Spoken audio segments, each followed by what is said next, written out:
Hello and welcome everybody to today's News Tonight, episode 143. How have we already gotten that high? Jeez. This is, of course, the weeknight news show where we're joined by special guests, our lovely patrons, and our awesome YouTube audience to discuss the day's gaming news. I'm your host for today's episode, Ash Paulson, and I'm feeling particularly powerful today because I'm surrounded by good friends. I've got my co-founder, Derek Bittner, here with me, along with Brandon, voice of God Miracle, and the boundary breaker himself, Shesez, finally returning to the show. How's it going, man? Thank you so much for being here. It's going great, dude. We got a great character to talk about. We got a lot of great stuff to talk about. So I'm very happy to be here. Awesome. Well, like I said, when we were thinking about guests for today, you were right at the top of my mind because I'm like, well, Smash, this is the last character. You know, I know you are super into Smash just like I am, so it's perfect. She says tends to destroy me in Smash just like you, so it's fitting. Nice. Well, before we get too far into the episode, we do, of course, have a sponsor for today's episode, and that is Freyhem. Thank you so much, Freyhem. And Freyhem would like you to know about Neebs Gaming. They are a group of humorists and entertainers who play video games like 7 Days to Die, Ark Survival Evolved, and Raft. But sadly, one of their cast members, by the name of Thick44, was diagnosed with a tumor in his brain 2 months ago, and unfortunately, it is cancerous. So he's not out of the woods yet, and more treatment is needed to be done. So Freyhem and we would like you to check out Neebs Gaming on both YouTube and Patreon. Please consider supporting them so Thick44 can get the treatment he needs and be cured. So Freyhem, thank you so much, not only for sponsoring the show, but using your sponsorship to shed light on a really important thing, a really important situation here. You know, all of our best vibes go out to the Neebs Gaming team. We hope Thick44 makes a full recovery. And just thank you so much, Freyhem, for that. And I am, of course, going to post links. You can find links in the description already, but I'm going to post links in the chat as well. So 1 second. Let me do that. Cool. Doing that. Okay, and I'm going to pin it. And riveting commentary, Ash. I know, right? There we go. Riveting commentary, exactly. So yes, thank you again, Freyhem, for everything, and all the best to Neebs Gaming. But with that said, we do have some super chats to talk about. So let's do that. If I can just get this pin out of the way. There we go. So we've got $5 from Fangs the Wolf saying, shout out to that Disney music employee who's probably trying to hide from both the Nintendo and Disney lawyers at the moment. Right? I mean, and who knows? What if, who knows if that leak technically was real, only because what if it was just someone shitposting and it actually just did turn out to be Sora anyway? Who knows? But yeah, if that person was actually leaking Sora, then yeah, they're hiding from the world right now. Thank you, Fangs the Wolf. Also, $1 from Floxcat. Thank you so much, Floxcat. So happy to have you here in our audience, and just happy to have you hanging out with us. Thank you. Absolutely. Also, $5 from Wapi Mulinga saying the only downside to Sora being in Smash is that Sephiroth is no longer the strongest being. Also, which Keyblade would you want to have in Kingdom Hearts? Kirby's right there. KHFan. I mean, I was gonna say there's Kirby too. Sephiroth was never the strongest being. It's always Kirby. It's always There's nothing stronger. I mean, Kirby is pretty. I mean, he's like god tier powerful for sure. But as we've seen with Kirby Sora, he's not. He's not worthy of the Keyblade. He has a key made out of light, but he can't actually wield the Keyblade. I think it's more. I was thinking about this. It's actually more that Kirby cannot recreate the Keyblade. He can. He can emulate its powers, but he can't actually recreate the key itself. What is it that it turns into when he takes on? It's sort of like a light. It's like a vaguely key-shaped beam of light. Yeah, that's really interesting. So what? It's like a lore thing that he can't do that. I guess. I mean, it must be. I mean, everything is canon when it comes to Kingdom Hearts, and I've seen. I actually even said this myself that Mario's a Keyblade user. As other people pointed out on Twitter, there was a moment where Jack Sparrow held the Keyblade. So I think you can hold it for a short time. Same with Riku holding it for a short time. You can hold the Keyblade for a short time, but it will always go back to Sora. Leon demonstrates this in the first game. This also just may be a matter of Disney's lawyers being more powerful than anybody, because it may just be that, hey, the Kingdom Key has the Mickey keychain, and only Sora can be seen holding it. It may just be that. So that would be a nice touch if you can briefly see the Keyblade in Mario's hand when he's picking it up. It's hard to see that's what it is though until the flames kind of go away. But yeah, it is technically, yeah. So who knows? It could be a lore thing. It could be a lawyer thing. Who knows? But, Moppy Malinga, to answer your question, I have always been a big fan of the Oathkeeper, and I would have loved to see the Oathkeeper Keyblade as one of equipped for one of Sora's alts. But the Kingdom Key is iconic, so it makes sense that that's what he's got here in Smash. I need to remember what it's called. Yes, my favorite Keyblade is actually the Star Seeker. Oh, that one's great. Love that design. I forget what it's called, but the one in 3, I think it's the Honey Pot. That's the Winnie the Pooh one. Cool. Yeah. Yeah. I like that one. She says, I can't remember. Have you played the Kingdom Hearts games? Or? I have. I've played 1 and 2, a very short amount of 3. But I wouldn't know how to name them by name, but I like the one from the Night Before Christmas area. That one was really cool. The pumpkin. Oh God, what is Pumpkin King? Pumpkin. Is that it? No. No, that's Jack himself. It's not the Smashing Pumpkin because that would be a copyright issue. What is it? Is it the? I can't remember. It's something pumpkin. I am looking it up right now because it is called the Pumpkinhead or the Decisive Pumpkin. The Decisive Pumpkin. That's what I was thinking. Okay, there are 2 different Halloween Town Keyblades, I guess, between 1 and 2. 1 and 2. But yes, the Decisive. Yeah. Pumpkin. So 1 is actually called Pumpkinhead. The one from Kingdom Hearts 1, and then there's the one from Kingdom Hearts 2 that has the Christmas theme put into it is called the Decisive Pumpkin. Okay, nice. So very, very cool. I'm going to assume you mean the Cage one, yeah. So Pumpkinhead. Okay. There you go. Gotcha. Yeah. I'm also particularly fond of the Diamond Dust from Kingdom Hearts 3, which is not surprising because it's snow and ice and all that good stuff. But yeah, thank you so much for that donation. Thank you. Next is Screamo Shaman with $1.99 asking a simple question: Vita game recommendations. Ooh, I mean, you have an original Uncharted. It's not bad. Yeah, Golden Abyss is an okay game. It's not bad. It's a fine game. I would recommend any of the Miku games if you're a rhythm gaming fan. They're great on handheld. Of course, the Switch is also a handheld, but yeah. Back in the day, it used to be Persona 4 Golden, but I mean, you get that on Steam now. That was a big one. If you haven't played either of the Mega Man games on PSP, they're both available to play on Vita, I believe. They're both great. Powered Up and Maverick Hunter X. That's true. I recommend. Yeah. Trying to think of others. Claxon saying Tales of Hearts R, and Spicy Panda as well. Tales of Hearts R, yeah. Next up is, and anybody else in the chat, if you want to chime in with any other Vita game recommendations for Screamo Shaman, please go right ahead. And thank you for the donation. Next is Jacob Tucker with $5 saying there really should have been 6 Mii costumes instead of just 3. My boy Ryu Hayabusa was robbed of a cameo. Robbed, I say. You know what? I agree. I was surprised that the last wave of Mii Fighter costumes was so small. Great to get Doom Guy in there, but I agree. Ryu deserved a cameo, even as a Mii Fighter costume. I would have loved to see Hayabusa. I think it's worth noting that during the Smash Ultimate summary that Sakurai did at the end of the presentation, like all the stats said as of September 2021. The only one that didn't was the Mii costume one, and I found that a little odd. So, who knows? Strange. I will say I do wonder the reason for that being the reason that happened is because Sora probably took up a lot of the budget. Sakurai does like to mention how we don't have the biggest budget. Yeah, exactly. Well, which is weird. They don't get much of a budget considering how big Smash is. I know. It's weird. I can't tell if Sakurai is being cheeky when he says that, because you'd think that they would throw as much money as they needed to at that because it's Smash and it makes them so much money. So I don't know if that's just him being cheeky or not. Before we do, of course, have some more super chats, but I'm going to spread them out throughout the show so we can get to the news a little faster. So thank you very much for everyone who's donated. We will get to you. But for now, I want to get to the news. But before that, really quick, a PSA for everybody.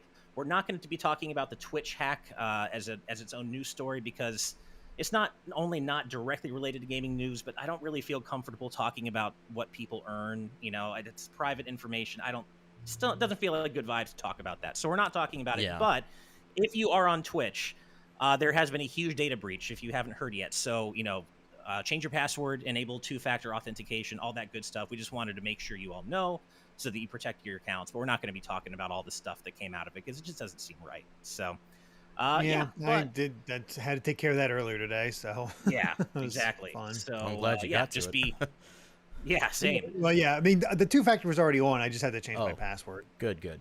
Right. But yeah, so stay safe out there, everybody. Protect your accounts. Huge data leaks, so just be safe and all that. But with that said, we've got some news to talk about. The first story, you all know what it is. You know how hype I am.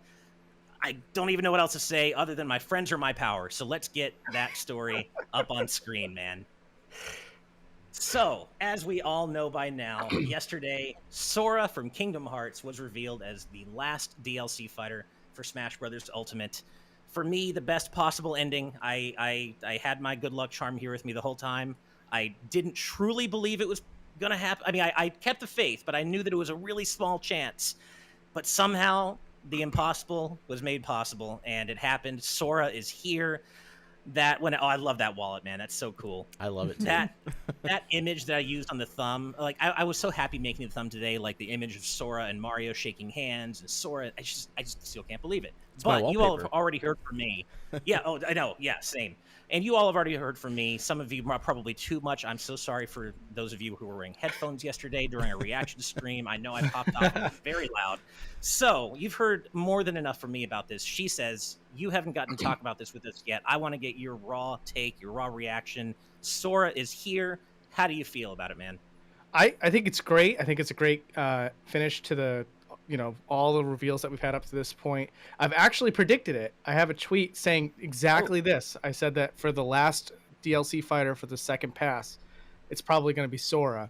And I think yeah. And it was like there was a lot of counter speculation basically saying like, oh, Disney would never. And I'm like, I don't know. I haven't historically seen any reason why Disney wouldn't. It seems that it would be right up their alley to advertise their own property, their own active property with one of the biggest game franchises on the planet.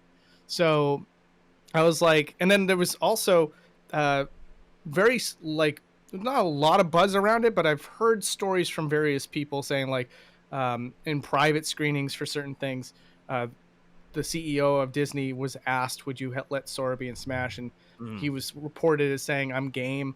And I had reason to believe it. So I was like, yeah, I have a feeling that it's just going to be a matter of time as to when Sakurai is willing to shake hands with, the American studio and get a translator. And it probably was a huge mess to actually get Sora in the game. Yeah. But like, I knew that it was capable, and I felt like, yeah, that's probably going to be the last one. And especially after seeing the characters leading up to the last fighter, I was like, okay, they definitely kind of pushed out all the, I don't want to downplay them too much, but they're a little less overwhelming as something like Sora, for example, Min Min, or Pyra and Mithra. So I was like, okay, those kind of characters are out of the way now. They're clearly waiting to like save the best for last here. So that's why I pretty much held faith. I was like, it's probably going to be Sora. And then when the reveal happened, I was like, there he is. It's good stuff. A great character for Smash. So I was very happy to see him. I have to imagine that no specific party in this entire transaction actively said no. I think that there were just so many parties to go through and so many hoops in each party to go through that it just, just it's added. The legalese. Yeah. Yeah. So like, for example, guys, I remember, in the direct itself, Sakurai said that like Sora was #1 and that he couldn't share that information with fans. Now, obviously, if Sora is #1, why wasn't he in Smash Wii U? And I personally have the belief that it's like, well, with Bayonetta being so high up on the list, it was probably a much easier grab. It's like, okay, it's a Japanese studio. We already have. Even at the time, he said it was like the possible ones. I think they always clarified that these are the ones that were possible, and everybody just sort of looped it in like, Goku was obviously going to be one that everybody puts in, but that's not possible. So I think like with Sora, and another thing too is like when Grant Kirkhope was brought on to do a track for Banjo-Kazooie. Sakurai himself mentioned something along the lines of like, yeah, this is like the first time we've worked with an English speaker composer. In the past, there was just issues with worrying about communications with language barriers and everything. But he's like, I was happy to do the extra effort to make it work this time. And I believe that extends itself even to DLC characters like Sora. I do think that there had to be discussions to be made with Disney of US with English speaking executives. Right. So when you're on a time constraint and you're like, okay, we know what the results are for the Smash ballot, okay, it's Sora. What do we have to do to make that happen? And then they had to find out that they had to go through Disney. I'm sure that was just basically like not enough time. Who's the next one? Yeah. Well, So what's interesting is that like we all, I think, heard the same rumors that Nintendo had approached Disney and were basically turned down. And so part of me wonders I never if believed maybe, well, yeah, and so I didn't really know whether to believe it or not, and I didn't want to, certainly. And part of me wonders if those rumors were disseminated on purpose to kind of throw people off the scent. Like I can't help but wonder if that's what ended up being the case. Might be. I just remember that was said on a podcast, and I forget what the name of the podcast was. Was it a podcast? Okay. Yeah, it was a podcast with gaming journalists, and one of them I think it was Imran Khan. Oh, well, it was Imran. It was, yeah. Who's been on the show, yeah. And he spoke a little bit authoritatively about the subject and just kind of blurted it out there. But the rest of the panel of on the podcast kind of immediately picked up on like, okay, he's just kind of saying that as a strong opinion, and the rest of them were just kind of like, oh yeah, I could see how that might be the case, Yeah. So when I watched it, I was like, okay, but then the Twitter internet took it and just took that clip out of context and started saying like, oh, there it is, there's the insider info. Right. Yeah. So I think that's where that came from. But again, after I saw that, I was like, I have a strong faith that we're probably going to see Sora. But yeah, Honestly, I think that all of the discourse that's happened over the last few years regarding Sora only benefited the response to him being, revealed for Smash yesterday, because there were all of us, we've been seeing Sora trending on Twitter. People were talking about Sora left and right in the 2 weeks leading up to this, and we were so convinced that it was impossible that none of us wanted to commit to believing it could happen. Yeah. So when it did happen, it hit that much harder. Yeah. And it's just so funny because like I think I kept that sliver of hope alive because like you, Derek, we kind of joked, it was a long running joke about how it's just not going to happen, but I'm keeping the faith, and I thought there was a slim chance. So I was so convinced it just was not possible. I just couldn't. Yeah. And I think I just got caught up in the legal. I was like, legally it's just such a nightmare. But the reason I kept that little sliver of hope alive was because of how much sense it made. I mean, Sora is so perfect for Kingdom Hearts. He's so appropriate for it. He's obviously the most requested character that we now know from the Smash ballot.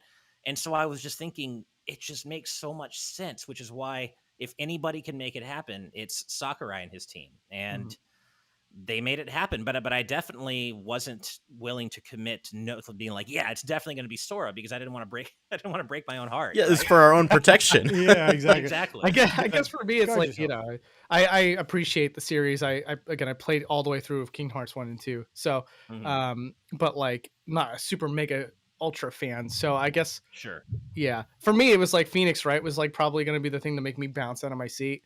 That would have been so cool. I would have been so happy with him as well. Well, there's always next gen, I guess, but yeah, no, Sora's still a great character. I highly approve of him as like, I know that you guys are definitely more accepting of whatever Sakurai picks for the game, so long as it's an interesting character. For me, I always kind of have like this sense of like, I want to see some characters with a real legacy behind them, especially if they're an option. But Sora definitely fits into that category by my book. So I'm very happy about it. It's been nice seeing the response on Twitter, because usually after Smash reveals, you see just so much toxicity about the choices. But, Sora has such a weight behind him that, like even Yushi says, people who aren't necessarily like the biggest fans are willing and able to appreciate what that means to everybody else. And it's enough. It's probably some of the most positive discourse around Kingdom Hearts in a while, just because it's unlike one of the actual games. It's not like you don't have to go into like, the lore is so convoluted and hard to parse through. This is just like, no, he's a cool character. He's still worth getting in. Like nobody can really disagree on that. Oh, Yeah. make no mistake. This is canon to Kingdom Hearts, and it's going to be. It has to be. I can't wait to see how Nomura explains this. But it's Yozora was like, Sora's off doing some trials. This is it. This is the trial right here. I love it. This It's is so a perfect. this is just a one of the locked dream worlds. Yeah, Exactly. yeah, exactly.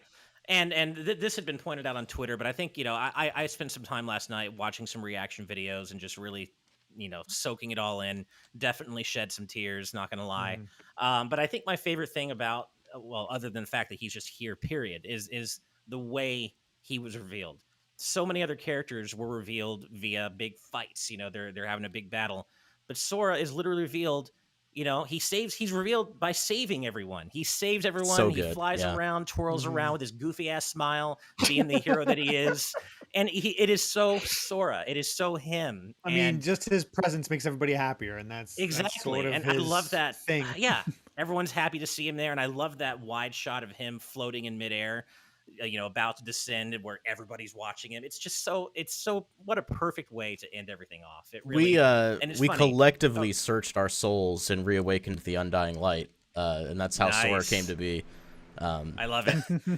Yeah, I retweeted something yesterday that was talking about how the lyrics to Lifelight could be read as suggestive of Sora, and I don't think that was actually the case, but the fact that it can be.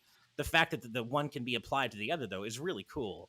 And it's funny. In hindsight, it almost seems obvious, but at the same time, going into it, we just didn't know. Nintendo had a history of not necessarily ending on a high note. We saw it happen with Byleth. There's the legal issues. There were rumors about like a Pokemon or something. So in hindsight, it seems obvious, especially when Sakurai says, like, we knew the most requested character was Sora. Well, it's like, of course he did. But at the same time, whether it could actually happen or not was just the big question. And, hats off to you, Shesez, for just, like you really, I guess, believed the whole time that it was just going to happen. One of the reactions that made me laugh the most was actually Arlo's, because it was so different from everybody else's, because it wasn't shock. It wasn't losing their mind. It's just like, I was right. I was right.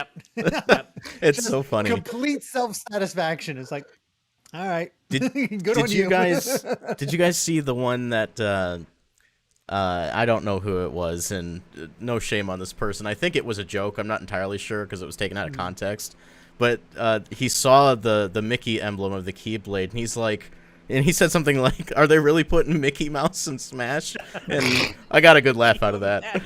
I mean, they'll pay for this. That would be really, really funny if it was actually Mickey that got. I'm not gonna lie, that would have been pretty hype. That would have been pretty. I mean, it's not Sora levels of hype, but it would have been pretty funny if everybody was expecting Sora and then Mickey floated through the keyhole instead. So this is a good segue to ask you guys. What do you think is the reason why you don't see Mickey or Donald or Goofy in cost? Disney's lawyers. Licensing.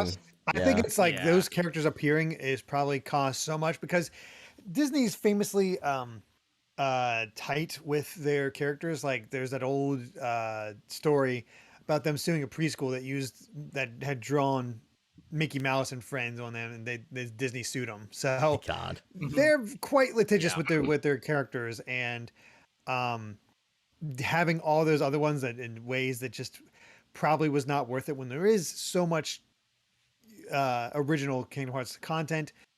Probably best. Mm-hmm. I wouldn't have been surprised if there was like a recurring cost that would have come from having Donald and Goofy. Sure. Like you don't just pay one licensing fee; you're going to continue to pay that licensing fee, and that just doesn't work for something like Smash, especially when it's so deeply tied to a character. Mm-hmm. Yeah.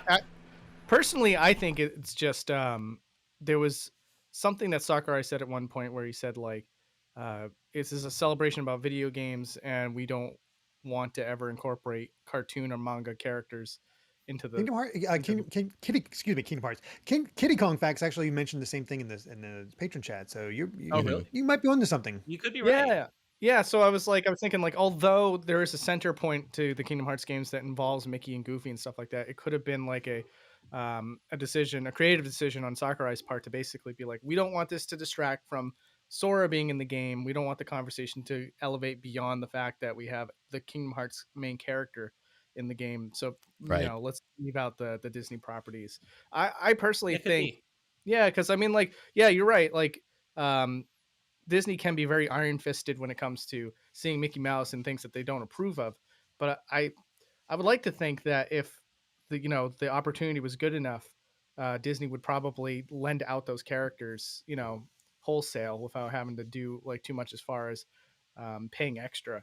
That's just my theory, but I wouldn't know, honestly. No, Yeah. that's a really good way to think of Hmm. it, and that could definitely be it.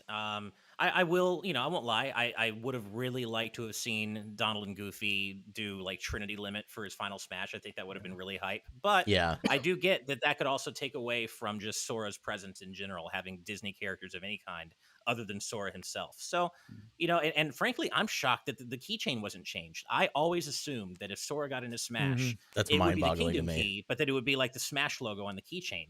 The Which fact would that still be they pretty didn't cool. change that that would have been cool. But the fact that we got the Mickey logo, that's But they amazing that changed they the didn't heart change symbol that. on the door to Kingdom Hearts to a Smash symbol. Yeah, which is so weird, right? Which is I know. really- Yeah. Yeah, but no, really is just the way the reveal was handled was so just unbelievably perfect in my opinion. And my wife and I rewatched the presentation last night, as we do with all the presentations. And she's not as into Kingdom Hearts as I am, but she's into the whole reveal hype and everything, and she knows how much I love Sora. And by the end there, and during the full version of his trailer at the end of the presentation, like she was getting emotional too. Like it truly is the end of an era. And what an incredibly wonderful, lucky way for us to be able to end it on. And of course, Sora does come out October 18th, so we have like a week and a half or so to wait, I guess. So can Um, build I up our love that hype for moment in that the until full the trailer 18th. where it's just him versus Sephiroth, like That's so recreating that good. Yeah. That's boss so good. battle. And That's of course the final hit is just straight out of a Kingdom Hearts boss fight. When Mhm. it's so good. It's so good. And we got two stages in one. We got Hollow Bastion and Dive to the Heart, which I think is so cool. Yeah, that's awesome. It's so great. And then I will say that the music selection, I wish it was bigger. Just because even without arrangements, I just feel like there were so many amazing Kingdom Hearts battle themes that were left out. And that's definitely a shame, but I just have a feeling again, Disney it's probably just too much money, frankly, to get a bunch of other Kingdom Hearts music, I would think. So either way, the Yeah, I music we agree with have you. is great. Yeah. Again, I feel like the gummy ship theme could have been swapped out for something a little bit better. I guess that was just Yeah. going for something that sounds, iconic because you hear it so often, but I don't Mhm. think. Yeah, there's definitely Yeah. better battle themes than that, though. I And tie bad there's so memories to many. the gummy ship theme personally. Yeah, same. I do too. Yeah, because Gummy Ship wasn't all that great in the first game, and it just there's so many. God, a fight to the death from Kingdom Hearts 2, Vector to the Heavens from 358 over 2 days. There are so many Mhm. epic battle themes that would have been perfect for Smash. So that does feel like a bit of a missed opportunity, but at the same time, we're splitting hairs. The fact that Sora is here is feels to me still like the impossible dream made reality, and I would Oh, yeah. never complain. Especially considering I specifically have been eating so well. We started Smash 4 with Mega Man. We ended Ultimate with Sora. We got Banjo Kazooie along the way. I could Yes. never complain, and No. ever. And that said, of course, though, my heart does go out to those of you who didn't get who you wanted, and I hope you get them next time in the next Smash game. Who knows what that's going to look like? I It's gotta just wonder impossible to. who you are at this point when, like, you look at the wide variety of what was selected as the characters for this sequel. The only one, I mean, maybe it's just because this is my personal pick, because barring Sora, because I did not think Sora was going to get in. Mhm. With so many villains in this one, Eggman was a big one to me. I feel like Eggman's Yeah. For not sure. being there, even just as one of the bosses, feels like a big omission. Yeah, I mean, even Wily got it as an assist trophy, and while Wily's a pretty iconic villain, he's not as iconic as Eggman, and so that was definitely surprising. Phoenix Wright is another big one I know. Master Chief, another big one. So there are definitely still big deal characters, but I Chrono. do think that Chrono, yeah. But it sounds as though even people who weren't necessarily hoping for Sora are by and large able and willing to acknowledge that Sora was the number one most hype way they could have ended this. Yeah. And Oh, totally. It is, as you guys touched on earlier, it's so nice to see a relative lack of toxicity in the Yeah, discourse everybody was about this. expecting Yeah. half the internet to be upset with this last pick, but Yeah, I mean, I generally, I think definitely it's saw just some people who were upset, but they're the very, it's very vocal invariant, minority. And the inevitably. vast majority of people either are really hype or they're like, hey, maybe not my first choice, but it makes sense. I'm really happy for all the Sora fans. I'm honestly not used to this lack of toxicity from Me Smash. neither. It's amazing. Like I love to see it, and I wish it had been that way all throughout. I remember a year ago when Steve was revealed, people were dunking on Sora fans, saying, "Oh yeah, fuck you, Sora fans. Well, Steve that's got when you in, not thought Sora Sora." got in. I know for Yeah. a second I did because of the way the trailer, yeah. And even when Sephiroth came out, not everybody was toxic about it, but a lot of people were like, well, Sora's out, Sephiroth's here, and that's probably means Sora's not Yeah. happening. And it's like, well, no, he's a Disney character technically, but yeah. And this all, of course, leads me to mention that as part of all this, a hashtag got going on Twitter. Thank you, Sakurai, which I thought was just the most wonderful thing. People Mhm. just showering Sakurai with their love and kind words and just thanking him for what he made possible, not only with Sora, but with Smash Ultimate in general. And he actually responded to it. And I've got the Google Translate up here on screen, so I'm just going to try to adapt it from that. But he said, the hashtag thank you Sakurai is trending, and I'm seeing it. I'm the one who's really grateful. Smash is the result of the support of, or Ultimate is the result of the support of many people. So even to the very end, this man is remaining humble. I mean, he has an And amazing team working with him, oh, so totally. good Yeah, on Yeah, them. and for it's sure. important to remember that. It is, and I'm glad that he remembers that. I'm glad that he doesn't let it get to his head, and he's like, I'm the one. I'm the face of it all. It's like, no, I have a lot of people working with me to make this possible. You And can it really is see important to remember. you can really see how humble he is, especially if you watch Harada's bar, because there's one moment where Harada basically calls Sakurai a genius, and Sakurai kind of struggled with that as a Oh, title really? I for have to go back himself. and watch those. Like, Yeah. I haven't yet. Hmm. Yeah, He didn't Um, seem too keen on being called a genius. That seems Well, like a lot of pressure. Yeah. yeah. Because, and I'm glad this reminded me of this, but I had my birthday last month, but it felt like I just had it again this month because of Sora. And speaking of birthdays, one of our beloved community members is celebrating theirs tomorrow. That's Top Dog. Top Dog, happy almost birthday. Happy We birthday. didn't Happy forget. Happy birthday. We see birthday. you. We didn't forget. We do care, and we love you, and we hope you have an awesome, happy birthday. And we hope that you're a big Kingdom Hearts fan as well, so you can be really happy about this. Yep, Um, exactly. yeah, but anyway, I know I could gush about Sora being here in Smash Brothers Ultimate forever, but we do actually have other things to talk about, believe it or not. But yeah, I'm just so incredibly happy and looking forward to playing him when he comes out. And we're gonna have a Smash, either a tournament Yeah, or let's be something. honest. That when it Let me comes out, in that's on that. Oh, totally, you're in, man. Of course I you're in. mean, Cool. it's going to be on Monday, so probably no TNT that day. It probably will be instead of TNT. Yeah. Right. And unless there's like a huge breaking news, but Mm. I doubt there will be Kingdom anything Hearts that would 4 be that announced. important. Kingdom Hearts 4 announced. Yeah, exactly. Anyway, let's go ahead and move on to a few more super chats. First is £2 from Alan Wilkinson saying, wonder if Smash or Mario could be a Kingdom Hearts 4 world.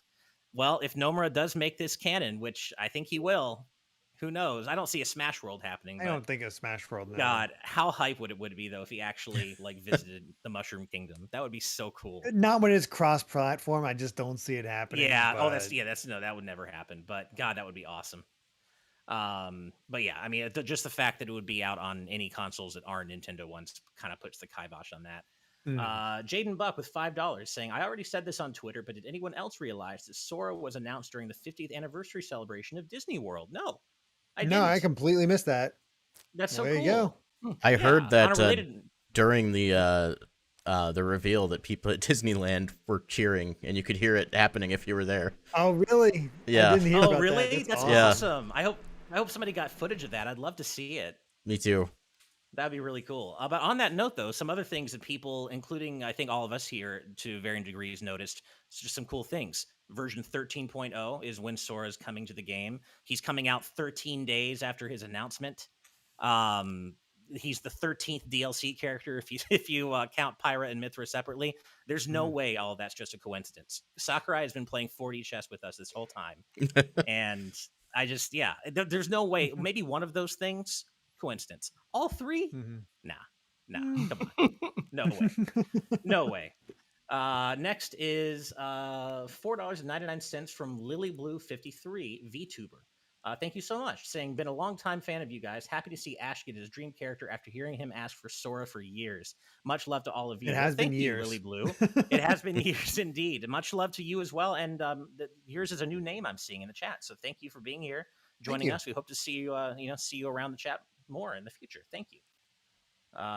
Sorry, my chat is lagging a little bit. Where'd we go? Come on, chat. Oh wow, Stardust Whip in the 7th fighter of Fighters Pass 2 if you count Pyromithra separately. Oh, come my on. God. Oh my God. You probably Amazing. don't, the 7 and 13 are big numbers in later Kingdom Hearts games, she says. Yeah, well, I Yes, knew about indeed. Organization 13, right? Isn't that? Yeah. And they started just Organization making 13, making a big deals, and you got the 7 princesses and all that. Yeah, 13 and Oh, 7 are okay, both very important numbers. Yeah, in Kingdom Hearts. So, $5 Canadian from Juan saying, with the Sora reveal, can we get HM Killa or the Gamers Joint on TNT for when he launches? I'm not familiar with either of them, but I'm I've not heard of against HM that Killa. either. Oh, okay. Yeah, He's definitely maybe we can big. reach out to them. Big fan. Yeah. Oh yeah, well we should. Yeah, let's do that. If you can make a note about that, Derek, we'll reach out to him. I think that's a great idea. Next is $5 from Lizard81288 saying, too bad Sakurai didn't explain the story of the Kingdom Hearts series. Maybe he could have broke it down so everybody could understand it. In a whole That other would have presentation. been a much longer presentation if he did that. But I would pay though. I would pay to watch Sakurai break down Kingdom Hearts lore. He'd just spoil all the endings. Yeah, I would totally love to see his take on it and really break down the story. All right, one more for now, and then we'll move on to the next news story. $5 from Zora saying, we did it, Ash, never gave up, and I'm a man of my word, so I guess I'll be finally platinuming Shade of Memories twice. You did say that. Oh, no. Oh, boy. Oh, no, I'm so sorry for you. I love Kingdom Hearts, but Shade of Memories, not so great. And I enjoyed the Game Boy Advance version. For whatever reason, I have a hell of a time getting into the PS2 version. Oh, really? Okay. I mean, I might be that game's one fan. I actually really like the gameplay and on the PS2 version. Yeah, I just find it to be such a grind. It's just like it's such a repetitive grind. I can't imagine platinuming it. I get it from that perspective, but like the actual elements of combat, I find to actually be fairly deep. Gotcha. All right. Well, thank you so much, everybody, for your super chats. Of course, we will get to the rest of you. Don't worry, but we're going to get on to this next news story. Which is kind of a follow-up from a story we reported on last week in a way. So let's get that up on screen. So, as we know, the Switch OLED is just about to come out. Reviews just went out today about it. People have been getting their hands on the thing. And this comes from a story from Nintendo Life. But a YouTuber named Nintendo Prime managed to get their hands on one of the Switch OLEDs ahead of the official release on Friday. And tearing it down, apparently discovered that the Switch OLED dock is capable of outputting 4K 60 FPS. Now, of course, this doesn't confirm anything either way, but when you combine it with what we talked about last week about how Bloomberg reported that 11 different developers apparently have Switch 4K or 4K capable Switch development kits, everything does seem to be kind of lining up here. And now, of course, it is important to note that even though it's capable of outputting, the dock is capable of outputting at 4K 60 FPS, it would require a more powerful Switch to actually make that happen. So no one's saying that the Switch OLED can do this, but the groundwork apparently has been laid for a future Switch model to be able to do that through this dock. And in that way, the Switch OLED seems to be future-proofed in a way. So who knows? Brandon, how are you feeling about this, man? Like, I know you've been talking with us about this whole thing as we've reported on every stage of this story. How are you feeling about this? I think this was inevitable. I think getting these 4K ready docks out in the wild way ahead of time is an incredibly smart move. Because by the time, a 4K ready Switch actually hits the market, we're going to have all of these docks in households to fill out, any extra rooms they might have. Or, like if you go to tournaments and you bring Smash with you, you'll have a 4K dock for that as well. I think it's just smart. Yeah, I think so too. What about you, Shesez? it's such an odd story. It's so confusing too. It's like they never Mhm. advertised it as such. And yeah, like maybe in the future it'll be like, hey, we got a pro console basically coming out. And by the way, anybody that bought an OLED, your Switch dock will be just fine. But all you others, guess what? You'll have to upgrade. I mean, Sorry, we didn't mention that before. It's so weird. Yeah, so it's difficult for me to even place how I really feel about that. I feel like I don't have a great explanation other than I feel like they had to re-update the model, and then maybe this chip is like the same price or less somehow, or more readily available than the last chip. And so they're just using this chip that's more readily available. I don't know. I can't say with any sort of certainty, but it is just strange, right? Can we all agree it's just strange that they have that in the dock, but yet they never marketed it as a feature for the OLED in any Right. capacity? it sort of ties into the idea that some people have had where the OLED was originally supposed to be the basically equivalent to a Switch Pro, but because of the whole chip shortage thing and other issues, just getting the parts needed to in order to do that sort of thing, it just got pushed back. But some of the elements are still there, like the better screen, the dock. It kind of ties into that idea, possibly.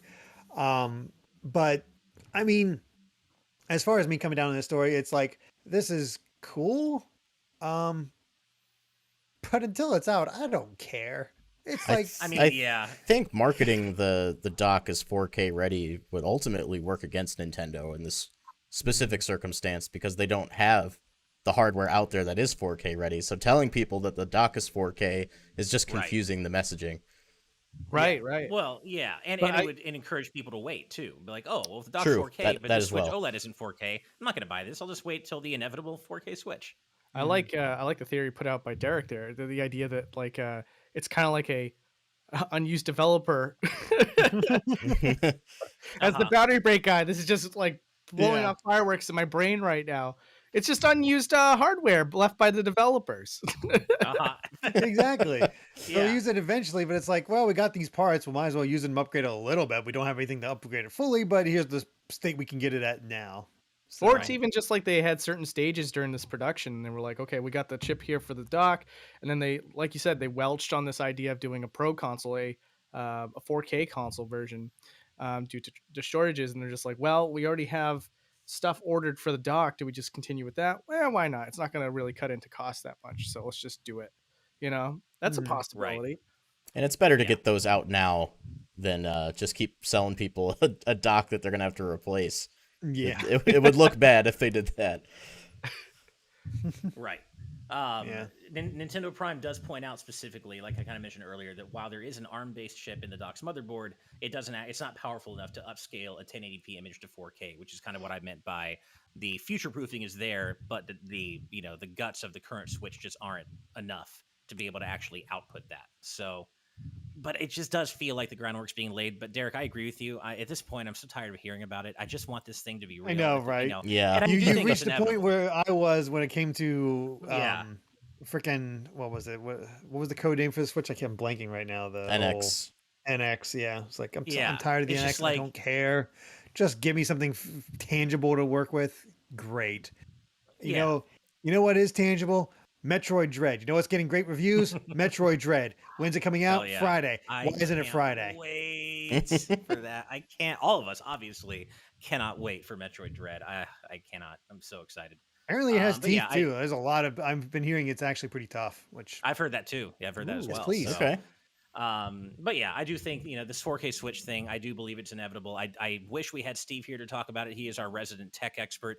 And by the way, I realized I forgot to mention this at the top of the show, but Steve is fine. He just got called into work on site and he couldn't get back home in time for the show. It was just an unplanned work thing he had to take care of. So I know he wanted to be here. We're really sorry he's not here. We love you, man. We miss you.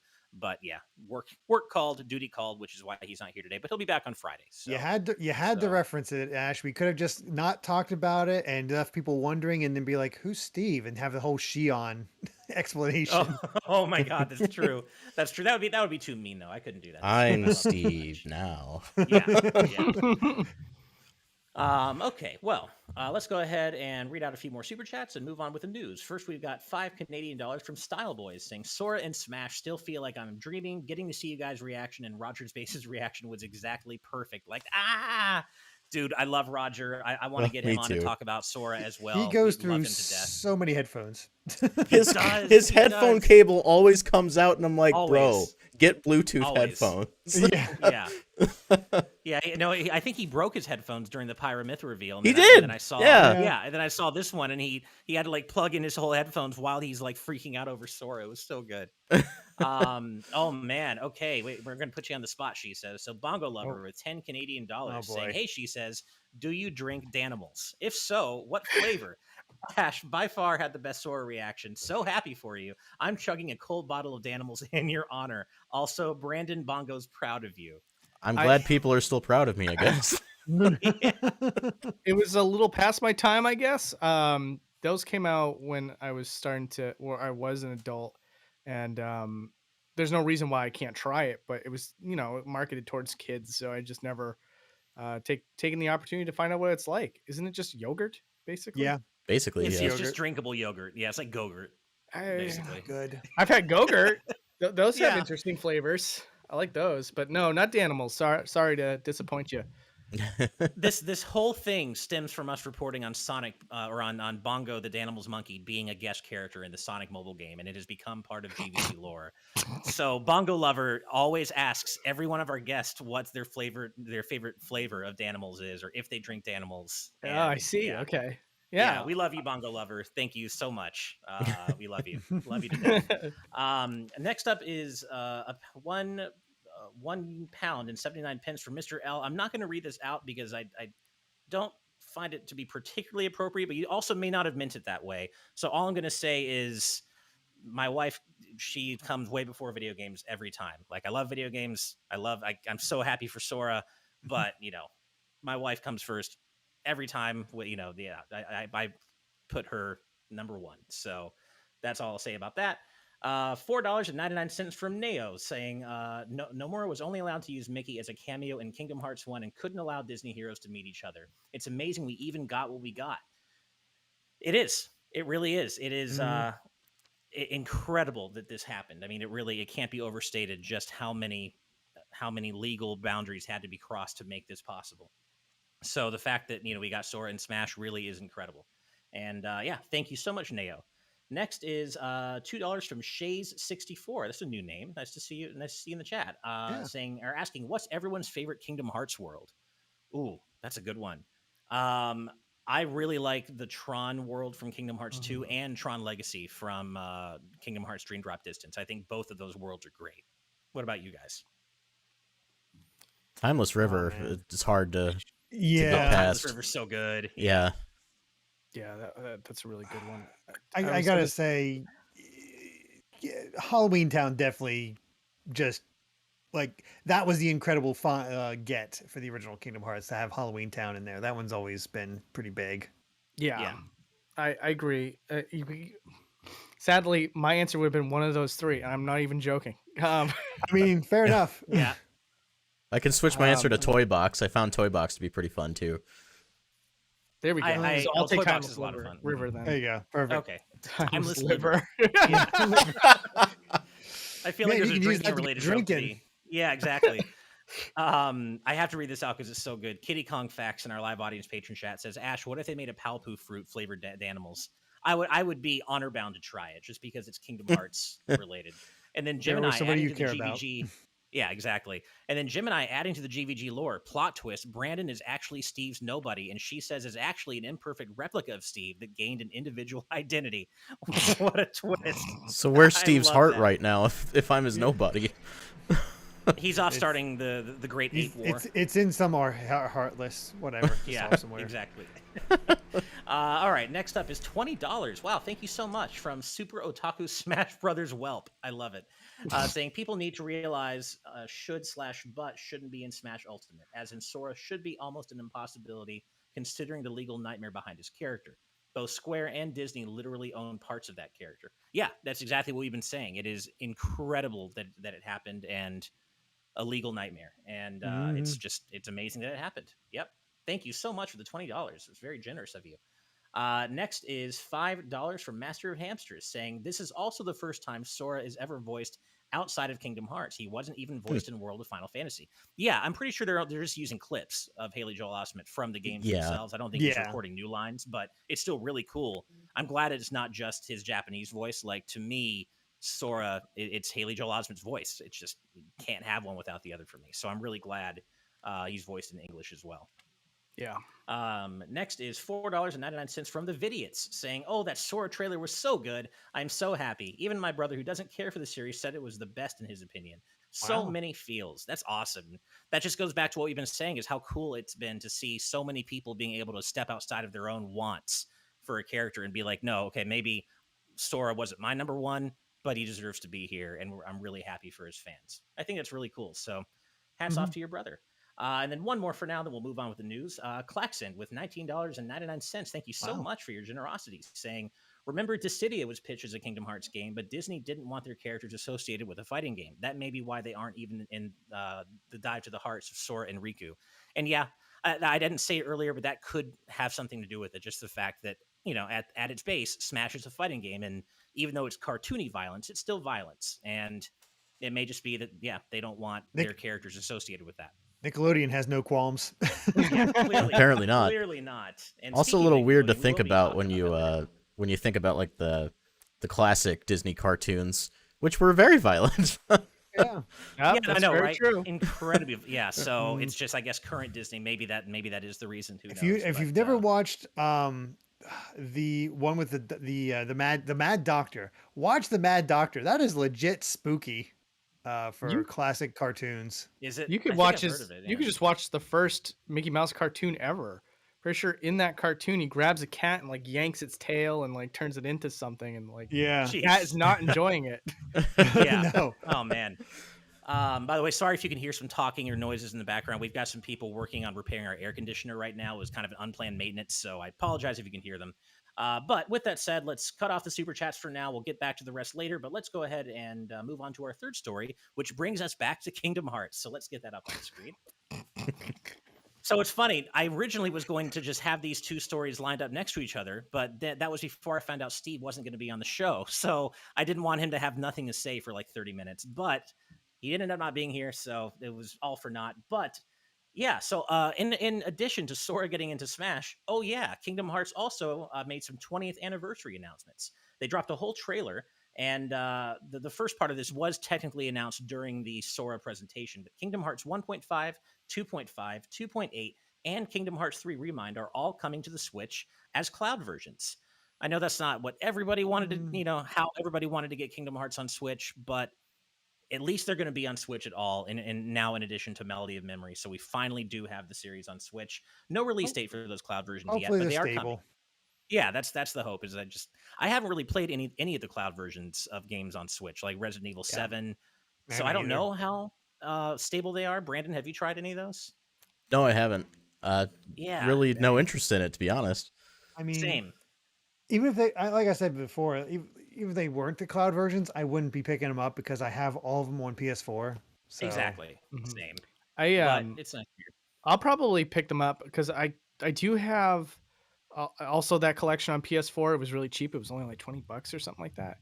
But there is just this sense that I don't want to go and anchor down for like a multi-hour, double-digit hour game anymore on my couch. Like I want to just be able to grab my Switch from the table, put it in a couple of minutes, and then put it back down and get back to work and do something, or play a little bit in bed and pass out.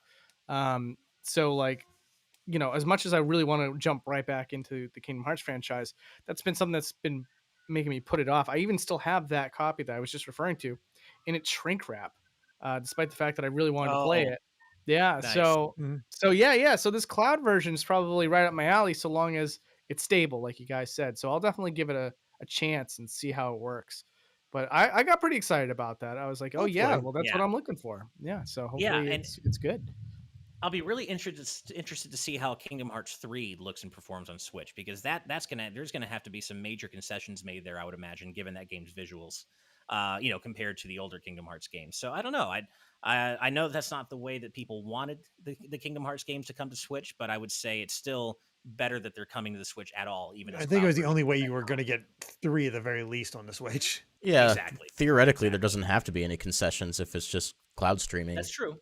Yeah, Mhm. that's true actually. So I wonder, it just comes down to performance then. So Yeah. we'll see how that Mhm. goes. But that's not the only thing that was announced. So we did get the Kingdom Hearts games are all coming to Switch.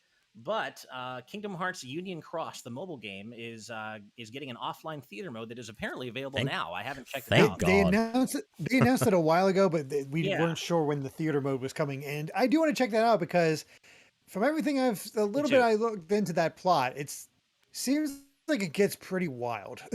Like It there, does there, apparently. Yeah. there's a straight up murder mystery in this game. It's going to Ooh, be right. pretty important going past 3. Yeah, that's for sure too. I will definitely be absorbing everything in that theater mode. I didn't play much of the game itself. I just wasn't really into it. But the story, I want to get. I want to know everything that happened in the story, so I have that context going into whatever comes next.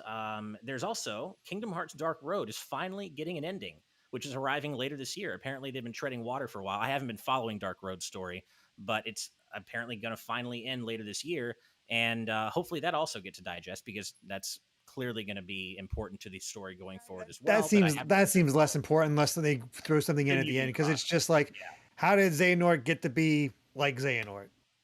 Why did we have to wait But until they're after gonna the end of sprinkle 3 a to little find out? Yeah. I know. Yeah. That's the thing is it's weird that they positioned Dark Road when they did because I feel like the mystery surrounding Xehanort largely doesn't matter anymore, given that the Dark Yeah. Seeker saga is over. So it's just like it's a weird thing for us to find out now what makes Xehanort tick as opposed to before he became less of a factor. But who Yeah. knows? I have a feeling though that there are going to be things sprinkled throughout there that will be important for the future of the series. So we'll see how it goes. Possibly.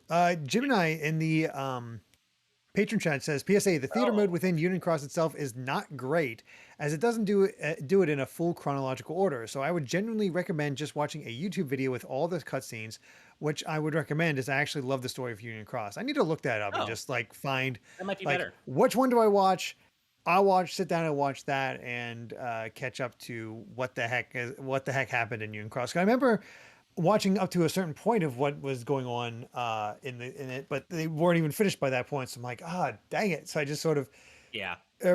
somewhat erased it from my mind and see what happens. I But, wish they would just make another animated movie and throw it in a collection or something. Yeah, I think Right. it seems like from what I understand that animated movie that's was in the other one, that one collection was a back chapter prologue, Yeah. or something like that, or whatever they called it.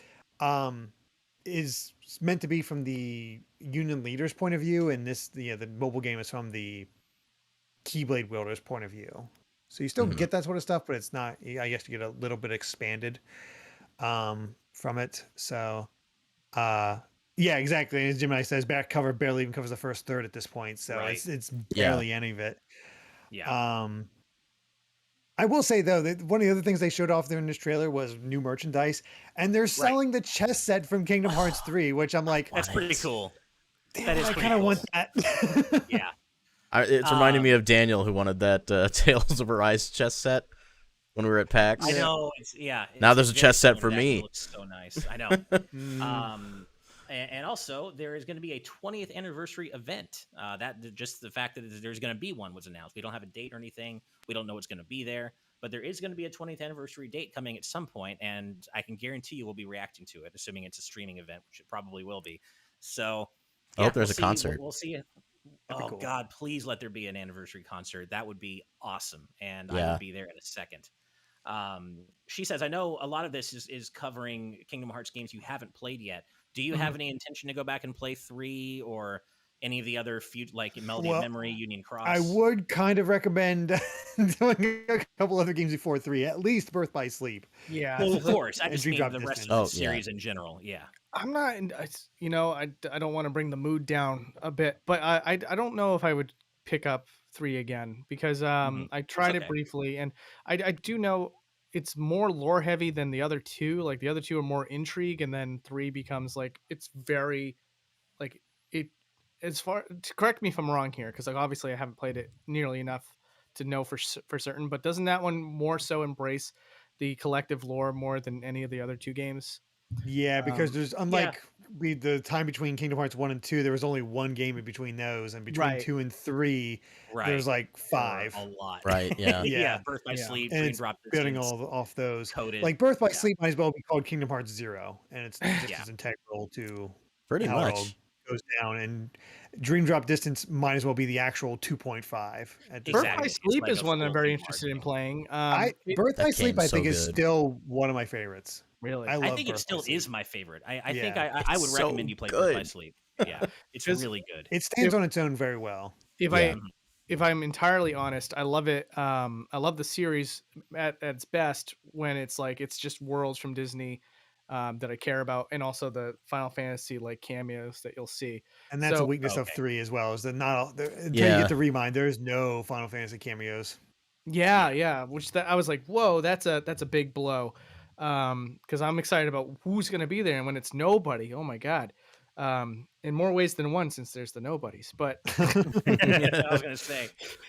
But yeah, no, I loved too because the world selection was amazing. I love that they expanded beyond Final Fantasy 7 and 8 and 10 as far as the cameos, so we got to see Vivi and Setzer and stuff like that. And then I also loved the Tron world, Timeless River, and the Pirates of the Caribbean level too. That was amazing. But yeah, so like I don't know, when it came down to 3, it was like presentational wise, I was like, oh, this feels a little bit early 2000s-y. And I was like, I'm a little put off by that.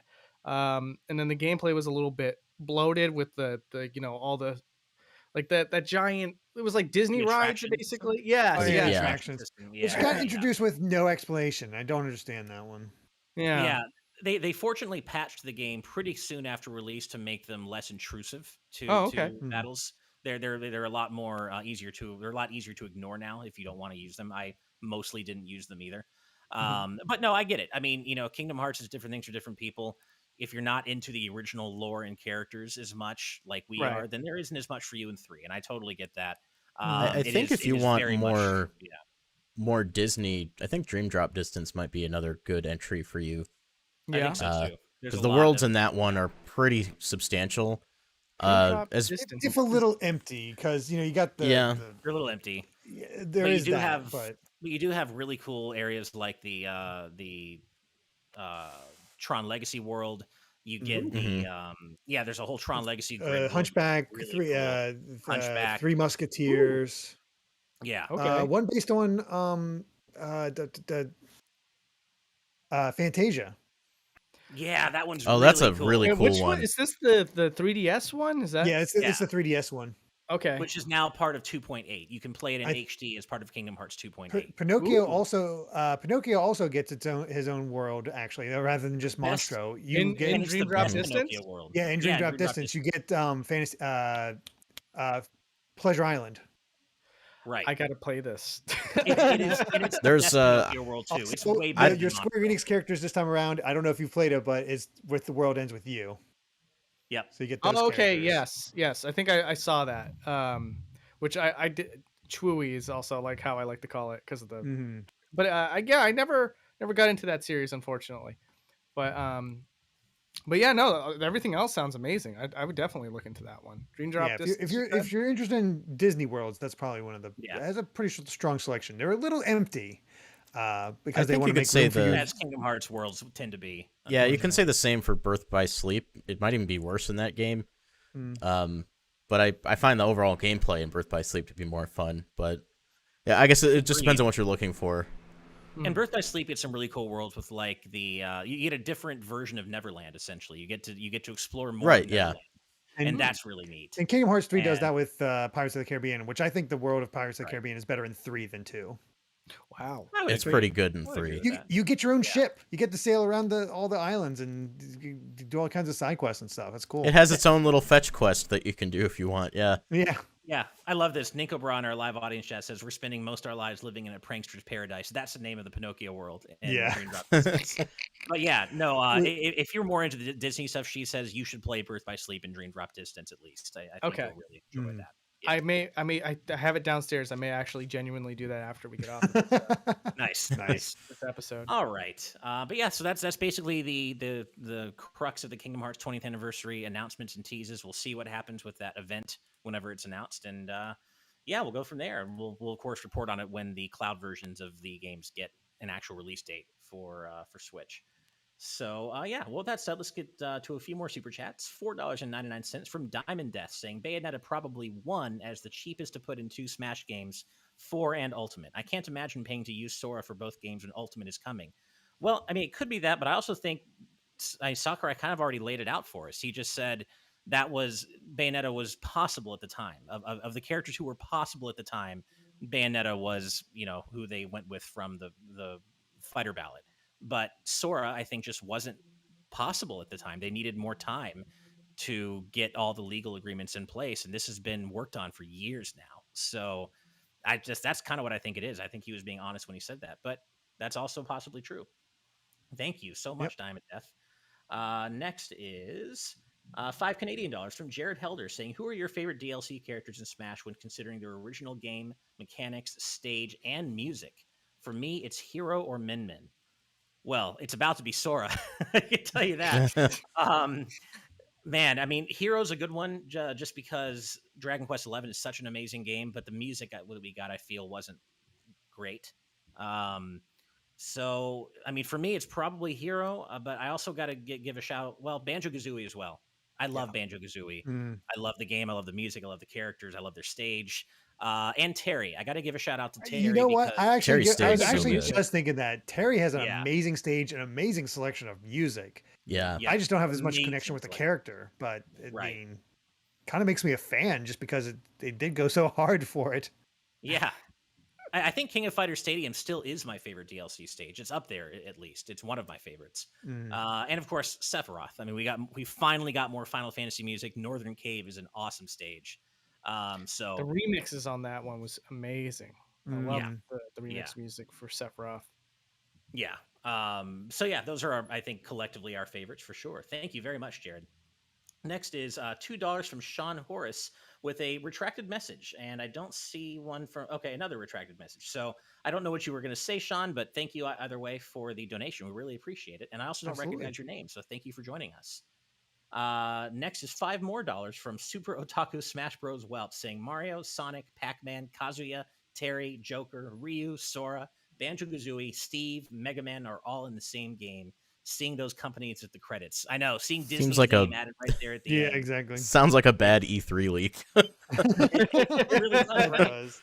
Like, it really is just, it's been said so many times. I know it's become kind of its own meme at this point, but really, even now again, with Sora getting added to Smash, imagine going back in time and showing this to like your 15, 12-year-old self and being, of course, some of those would be like, who the hell are those people? Yeah. But that'd probably be me, to be honest. Oh my God. Yeah. Yeah.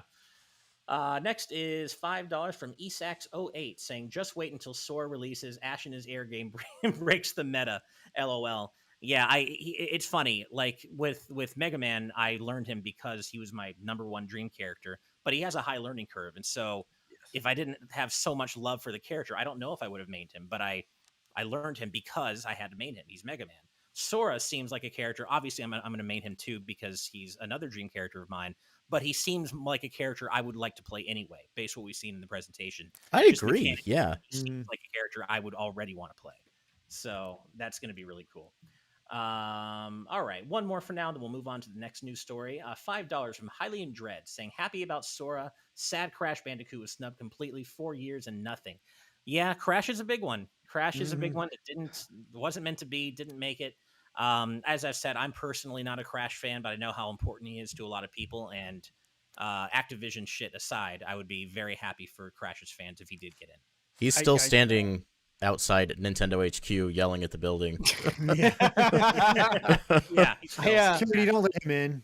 We don't want that. It's funny because we had a discussion earlier about money and stuff like that, and I do think that Activision's just one of those companies that probably was trying to get a bidding war out of Nintendo for Crash, and Nintendo was just like, we got other people waiting, it's fine. Yeah. Mm-hmm. Yeah. All right. Well, thank you so much, everybody, for your incredibly generous super chats. But we do have a little more news to get on to. This fourth story is, I don't think we're going to This have is too much to pure say ash. about this. Well, it is, but I also added it, not even just because it's me hosting, but it's kind of the latest example of a running joke. So let's go ahead and get that up on screen. So I wouldn't blame you if you hadn't heard of this. I don't think even most Mega Man fans have heard of this, but there was another mobile game in development called Rockman XZ Time Rift, and it was apparently very little was known about it, but apparently it was meant to be something of a crossover between the X and the Zero series. It was going to be a mobile action RPG, but unfortunately, and this comes courtesy of our friends over at Protodude's Rockman Corner. The game has been canceled. Probably, maybe not. There's a chance it hasn't, but it's probably canceled. And stop me if you've heard that before, a Mega Man game getting canceled. um, Fortunately, this doesn't seem to be something that, it was another mobile game. I don't think there was a lot of hype for this. Most of us didn't even know it existed, so it barely seemed to even get off the ground. But apparently, the Capcom licensed developer NebulaJoy, who were developing Rockman XZ Time Rift, just recently pulled some job. They cut some jobs a couple of months ago, and that also maybe led to this game just getting cut as well. Um, the speculation is that the game was canceled due to another NebulaJoy developed game, Devil May Cry Pillar of Combat, underperforming in terms of revenue. So that might have just, the underperformance of Pillar of Combat, which is such a weird name, might have just scared them off from doing Rockman XZ. And it's a bit of a shame. I mean, there are some screenshots here. X's design looks really cool. Zero's design looks really cool. I would have loved to see what this was going to be, but it isn't a huge loss though, being another mobile game. I don't think. But I'll throw it to you guys. Obviously, I'm a big Mega Man fan here, but do any of you have any thoughts on what we're looking at here? You know what's funny is you're right. There's so many canceled Mega Man games. I feel like it's purely by coincidence, but just what a terrible coincidence it is. I played a canceled Mega Man game before. It was yeah? Mega Man Universe. Right. Oh. Yes, it was featured at Comic-Con, I believe, New York, and Capcom showed up, and Inafune was actually there at the time taking interviews and stuff. And yeah, I had a chance to play it, and it was a solid game. It's such a shame that it had to get canceled due to whatever happened with Inafune. But like, yeah, I remember the whole. Do you guys remember this game where it had Oh, yeah. crossovers with Ryu and Arthur from Ghosts and Goblins and stuff like that, and you could I even play remember. as, Yeah, I played it as well. yeah, bad I was box there art at Mega that show. Man, and he would just play terribly. Mm. Yeah, it's so like, and then I feel like I'm a curse. I don't know anything about this app though, so there you go. But like, I played that. I even have an inflatable Arthur spear that markets the game to this day. Oh, wow. I have the foam buster still somewhere in my closet. Oh, I have really? the Universe foam buster. Yeah. That's awesome. Yeah. But then also I was there at PAX East when Inafune announced Mega Man Legends 3 for the very first time. So Oh. and then that got canceled, and I was like, "Am I like cursed or something?" Yeah. Don't let me Yeah. hear Mega Man.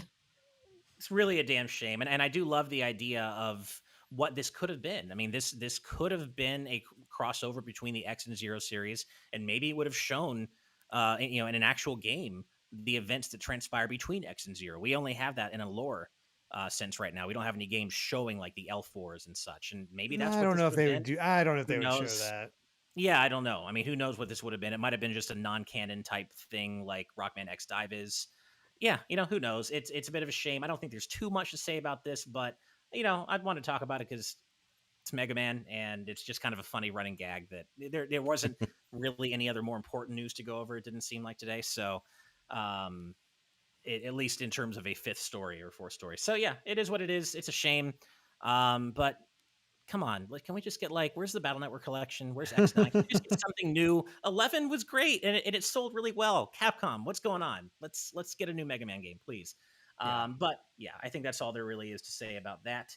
But we do have some more super chats. So next is Put One Dimmereed with $5. I hope I said that right. Saying, I'm kind of perplexed by people expecting Crash and Master Chief when Smash has only added 3 full Western characters in a game full of Japanese IPs. I mean, I think it's just the general hope Hope, and sense that yeah. anybody, any game character could Crash has a possibly bit of a be presence Crash. in Japan too. Although I wonder Yeah. if they Yeah. would use his Japanese design An alt. It would that. be an alt. Yeah. Oh yeah, an alt. Yeah, I I would mean, want you his could have fake costume in Crashes and all commercials too. to That'd be be awesome. Oh, that would be so please. cool. I Yes, would that'd want be that. Yeah.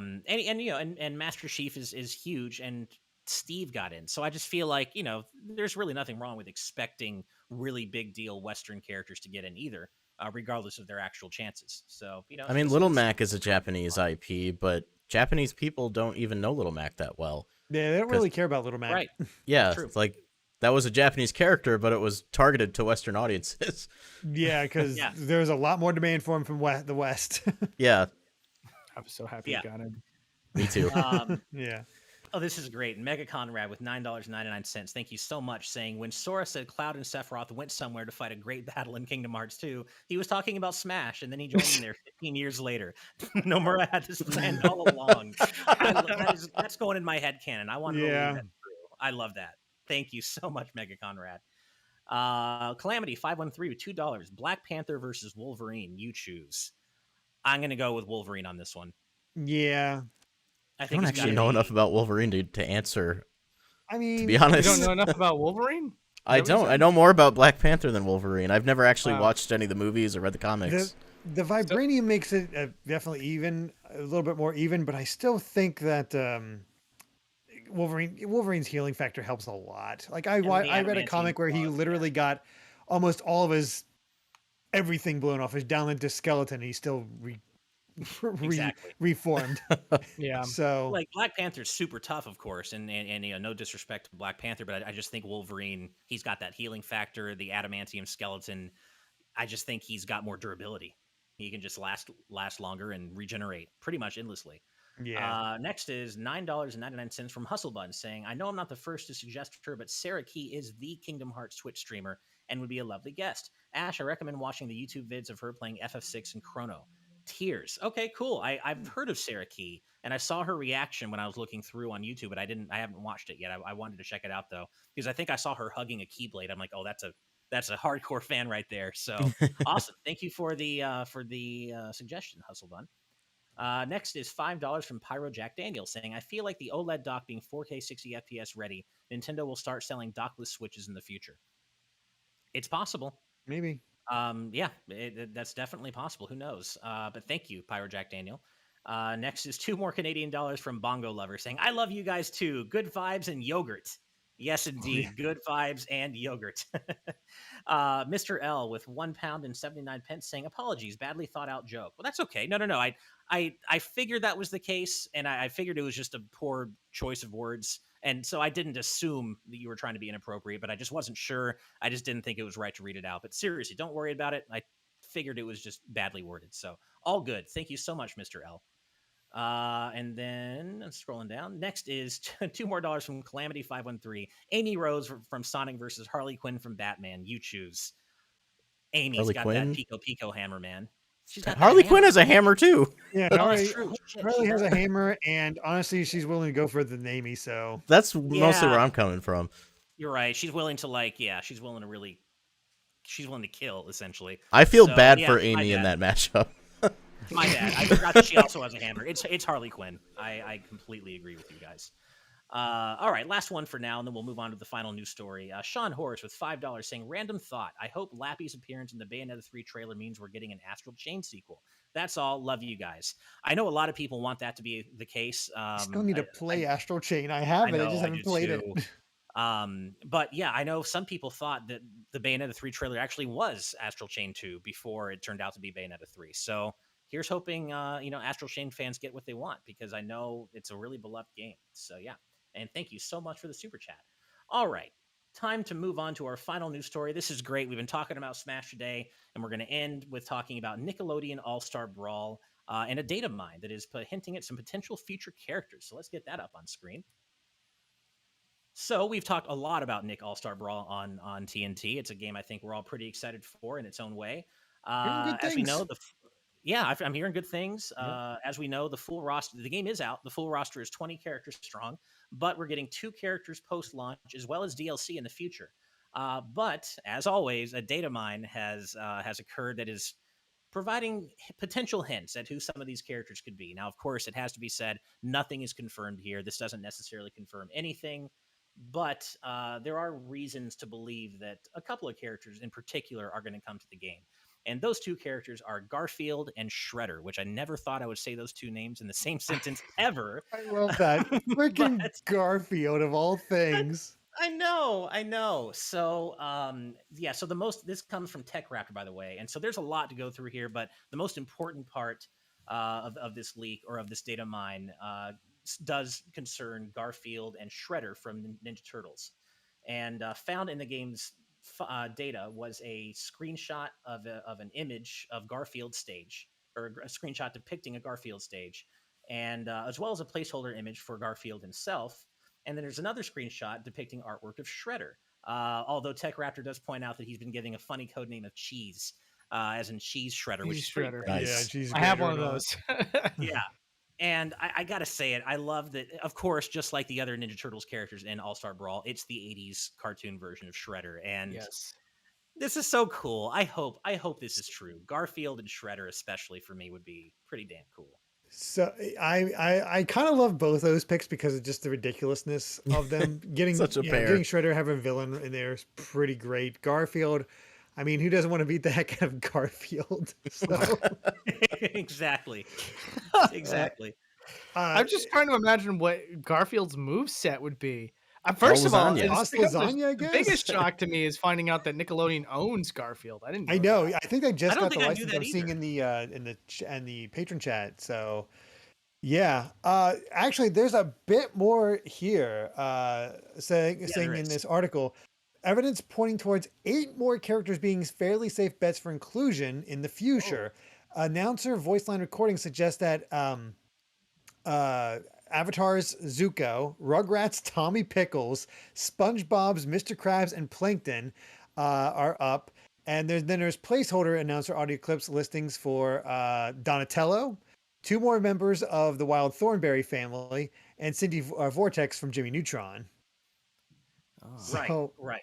It is important to note, though, that the game's designer and programmer Thaddeus Cruz did comment on this and said that much like we know happened with Xander Mobus and him recording announcers or announcer lines for characters that never got into Smash, that some of those announcer voice lines found in this data mine are meant to quote unquote cover bases and aren't necessarily confirmations of what's coming. So it sounds as though Shredder and Garfield are likelier than all the characters shown in the or heard in the announcer files. Well, that's right.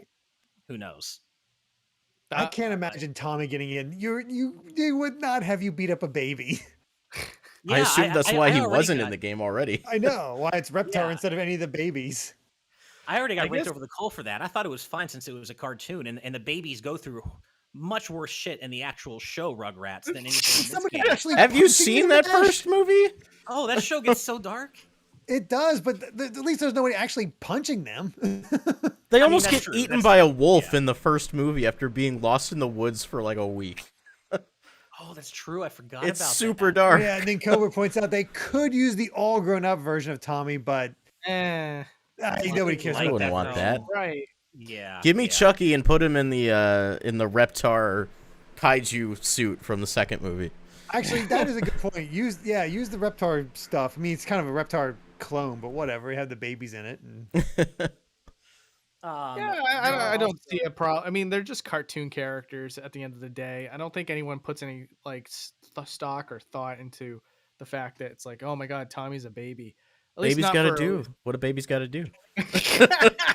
That's got to be the reveal trailer. That's like got to be Oh the line my that comes out of his God. mouth. See, that's how I felt too. She says, and but I got raked over the coals. Like, wow, Ash wants to be able to beat up a baby, and I'm like, what? They're cartoons. Like, I don't I'm sure. understand what. I would hope that they were just memeing you. I hope. Yeah. I Yeah. think they probably were, but I agree. I mean, it's just a cartoon character, and I don't know. Joe Ed in the YouTube chat, Angelica has it coming. I mean, yeah. What's also exciting about this is that one of those announcer voice lines, is for Rocco, who I've been saying many times that I really wanted to see in this game. And so, Yeah. hopefully Rocco does make it. It's weird though. There are definitely some weird red herrings. Like one of the voice announcer lines is for Teenage Mutant Ninja Turtles as a whole, which doesn't really make sense when we've Oh got yeah. individual Well, characters. that definitely falls So into the covering their bases aspect of yeah, it. yeah. But yeah, I do hope that somebody from Rocco's Modern Life shows up in the game. That's a weirdly under or Well, Filbert's unrepresented also there. franchise. Filbert's also in the data mine Oh as yeah. as one of the announcer lines. So Oh, who Heifer? knows? I mean, Yeah, I feel like No, Heifer's probably going to be like a real pick. Like I could see him showing up, Rocco and Heifer.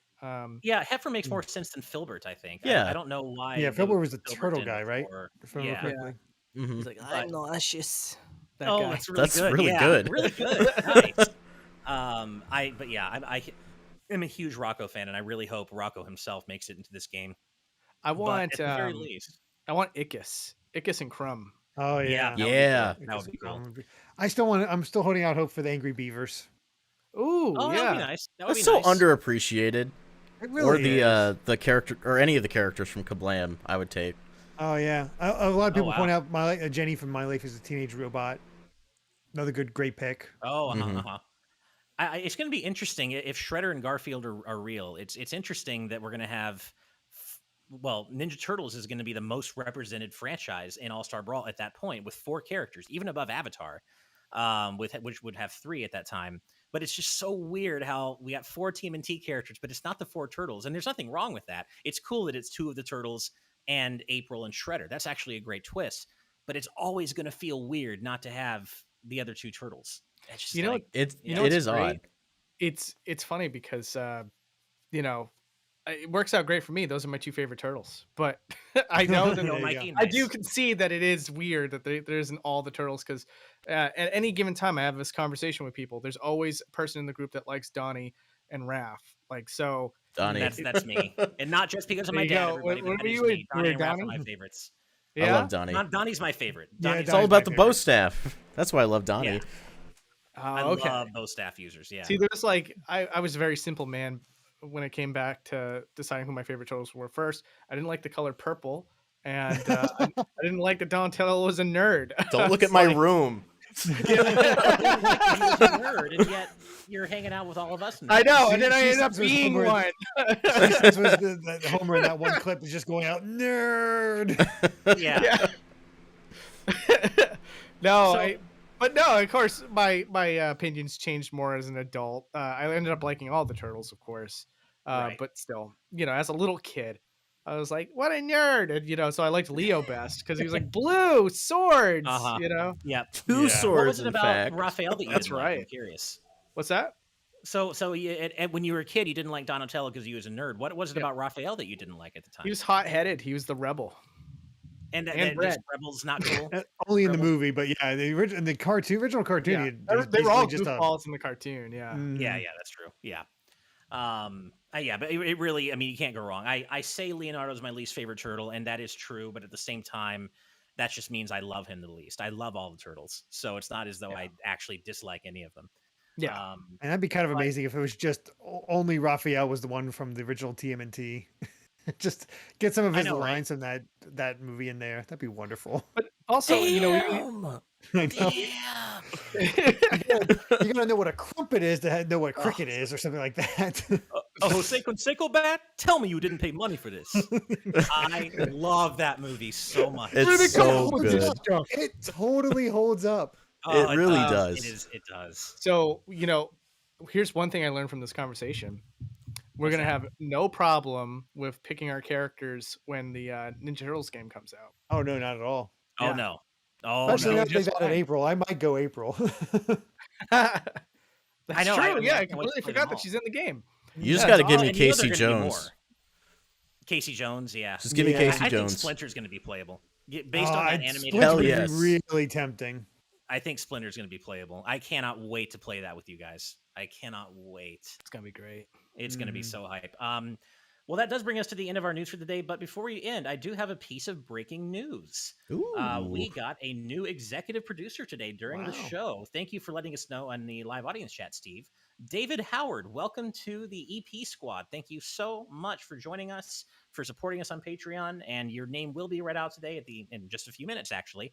I don't know if you're going to see it in the text scroll today, but it will be there by Friday. So don't worry. Well, we haven't forgotten, but it just happened really close to the end of the show. So, but I'm going to read it out. So thank you, David. And with that said, we have reached the end of the show, and that means we have a few more super chats to read out. So let me get to the next one here. My chat is lagging again. Sorry, guys. Finding it. I apologize. Okay, here we go. Next is Brian Rivera with $1.99 saying Sora comes in the portal and brings Mega Man Legends 3 with him. I wish that would be the only way that could be any better is if he was just holding a copy of Ash Mega Man Legends 3. Ash would have a heart attack right there. Yes, yeah, I would have just exploded on screen. Just there would be nothing left of me, just a charred. I'm laughing so hard because I could conceive the idea of that actually happening and then like seeing how he would react. Well, I'm just imagining. I'm just imagining that wonderful episode of Treehouse of Horror where Homer like is going back and changing time all the time, and ends up in the perfect world where like his family's rich, he's well-to-do, and they're like, and he's asked, now I just sit down with a wonderful donut. What's a donut? And he screams and run out of the room. Then it starts raining donuts. That's Ash. It's like, time to play some Mega Man. What's Mega Man? Screams, runs out, starts raining copies of Mega Man Legends. yeah, exactly. Well, thank you so much for that donation, Brian. Next is Claxon with $49.99. Wow, $50. Thank you so much for this incredibly generous donation, Claxon. I'm about to blow Shesez's mind. According to Nomura, 358 over 2 days. It's pronounced 358 days over 2. Like, in what world would you read it as that? It's what finally broke me and made me say, pronounce it however you want. Enjoy $50. Yeah, Kingdom Hearts naming schemes. They're just that was the one that kind of broke everybody's brain. Yeah. Yeah, like Birth by Sleep is weird for sure, but it's like very much in line with Square's usual weirdness. But 358 over 2 days is like beyond the pale. Like what I mean. You get what it means when you play the game for sure. We didn't even pronounce it right. 358 days over 2. That's true. I know. I'm so used to saying it like that. 358 days over 2. Yeah, and it does make sense from a lore standpoint. Oh yeah, when you play it makes sense, but it's one of those things like really. Right. Yeah. By the way, this isn't a super chat, but our very own Steve Bowling, and we miss you, man. Wish you could be here with us today. Says Shesez is looking hot, and I have to agree, man. I just turned on my fan. It's a little temperate in here. You're right. I could turn on the AC. Thank you, Next Steve. Is $5 from Lizard81288 again. Thank you so much. Saying Garfield, do you know what I hate more than Mondays? Cracks. Or Garfield saying, do you know what I hate more than Mondays? Cracks knuckles. I love it. That's so good. What a unit! Absolute unit. They need to make it. They need to make him whenever he gets thrown. It needs to be the pose he's in when he gets thrown out the window from those meme comics of Garfield comics where it just takes random panels and always ends with him getting thrown out the window. That or him with the pipe.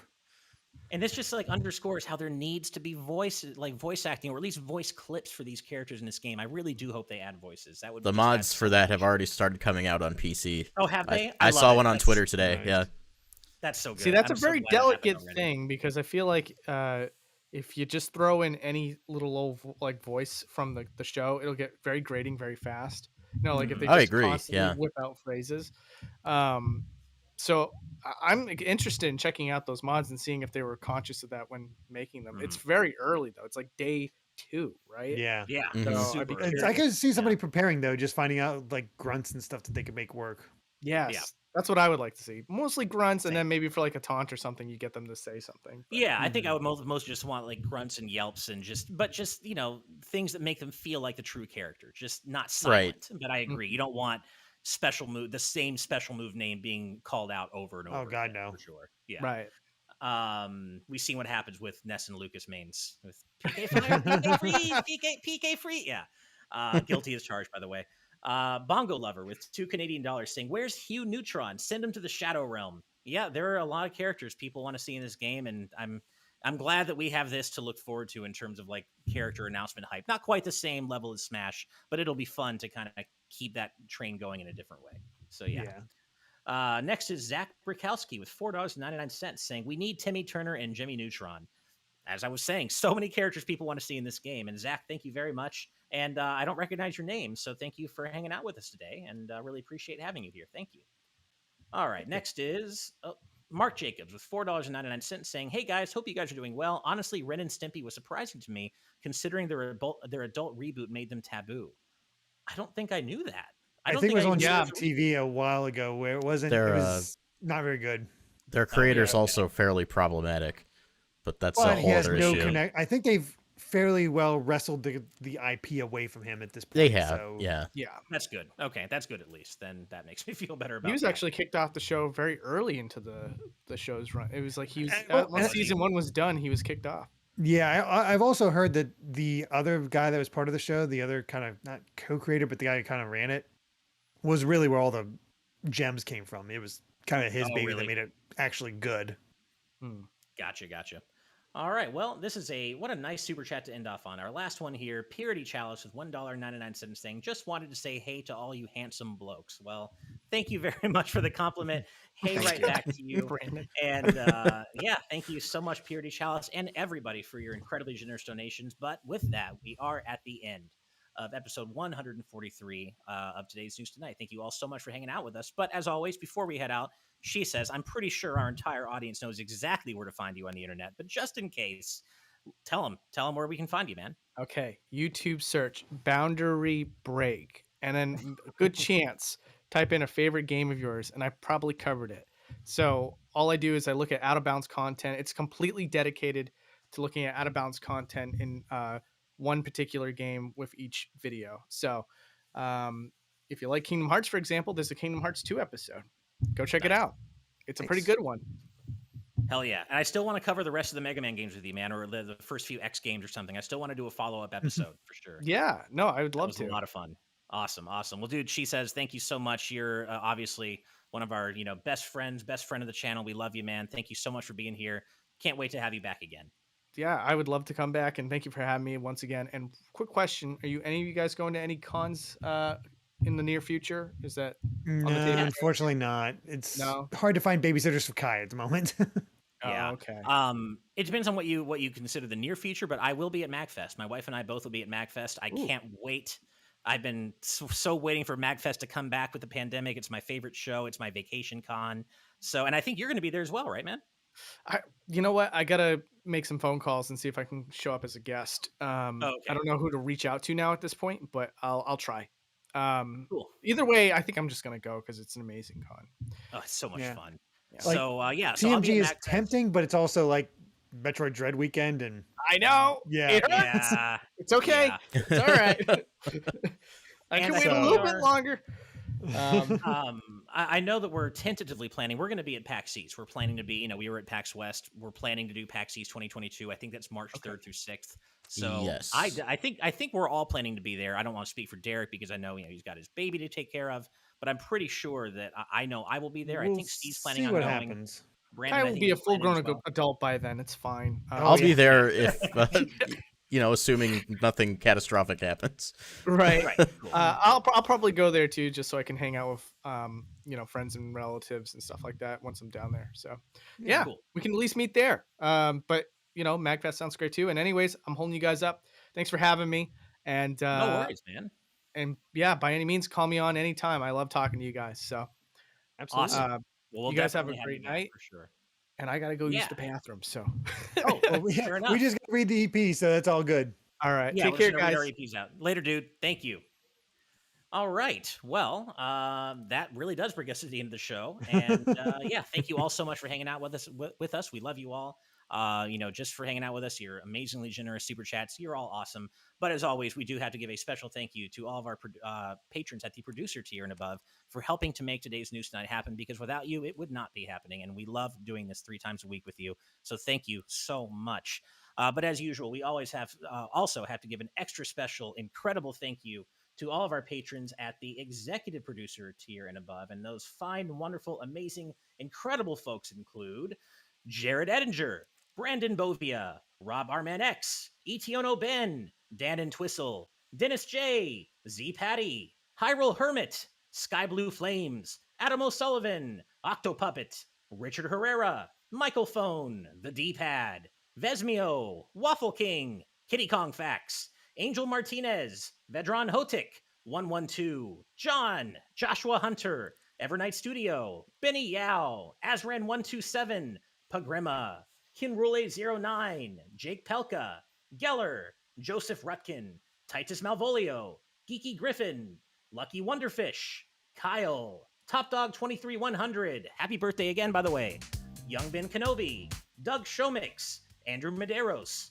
Orem M, Sakuragi, Becca, Rocks the Cat, Fizzywig Hoyd, Critmonger, The Legend of Groose, Eddie B, Kai Ed, Kit Fisto, Kenneth Lee Stingle, West Egg, Deaneth, Kota, Michael McCaw, Matthew Wong, Goron Amber, Straight Lace, Justin Matthews, Hoobie, Too Much Spaghetti, Mega Conrad, Ascaron809, Kane, Captain Finlandia, 60 Minutes and 60 Seconds, Christopher Masterson, Spicy Pandotter, The Game Orb, Dano the Artist, Grantles, Ravelox, Synchrolord, Brainchild, Rosa Pardo Bowling, Ice Tea's Mom, Kotar Peck, Scuff196, Kane Woolley, Skull Kid Tiger, AJB Cool, Blizzica, Jason Uloa, Jaden Buck, Phantom Project, Cystic Warrior 29, Super Dank Awesome Unicorn Guy,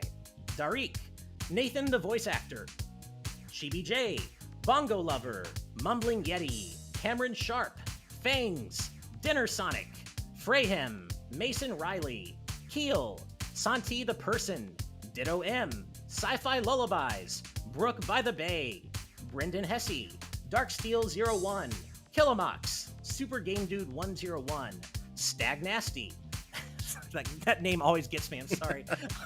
Hustle Bun, Ronsky 113, DJ Jurassic, Screamo Shaman, Critter XD, Noah Fitterer, and last but certainly not least, our brand new EP just joined during today's show, David Howard. Thank you all so much for your incredibly generous support. And if you want to find out how you too can support us on Patreon, head on over to patreon.com/gvgaming. We offer a variety of tiers you can support us at, starting at just $1 a month. They all come with cool perks. And so, yeah, and you know, we really appreciate it if you can support us over there on Patreon. But even if you can't and you just support us here on YouTube, we would really love it if you just liked, subscribed. Every little bit really does matter. It really does. And as a reminder, we are giving away a Switch OLED when we hit 75,000 subs right here on YouTube. And all you have to do to win it is just be subbed when we hit 75K. Literally, that's it. And you could win a free Switch OLED. And if we hit 70K by November, Derek and I are doing a No Shave November thing where we're committed to doing the whole No Shave November thing. So if we do hit 70K by November, that's also going to happen. But either way, 75K Switch OLED, that's happening for everybody. We're going to show why this needs to be tamed. Yeah, exactly. So yeah, thank you all so much for your support, both on Patreon and right here on YouTube. We love you to death. Thank you so much. And we will see you next time on Friday for episode 144. Until then, everyone, good night and good vibes. Bye. Bye. Night.